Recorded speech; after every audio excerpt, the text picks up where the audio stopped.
Hey, today I decided to do something different. I cycled today to Beckett's farm. I'm gonna pick up some lunch.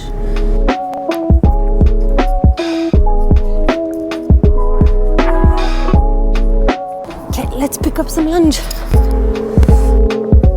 Coffee!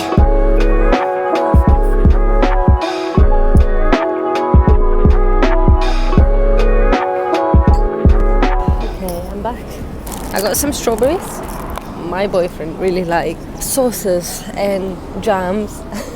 So I found this one. I got him a seafood sauce, whatever. And I got myself a little lemonade. I'm gonna put my gloves on because I'm cold. I have been watching a lot of Hindsight. I'll link his channel in the description below. Hi, you okay? That's okay.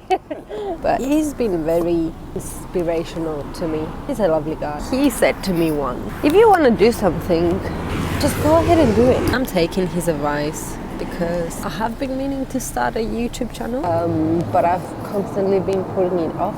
I just didn't feel comfortable in front of a camera, and because I have left it for so long, it became like a bigger thing. Okay, a little bit about me. My name is Andrea. I am from Cyprus. Cyprus is a Greek island, and I am in England at the moment. I am an artist, but yeah, this is me. I have to say though, speaking to a camera, it's easier than I thought. I think I'm gonna have my coffee now.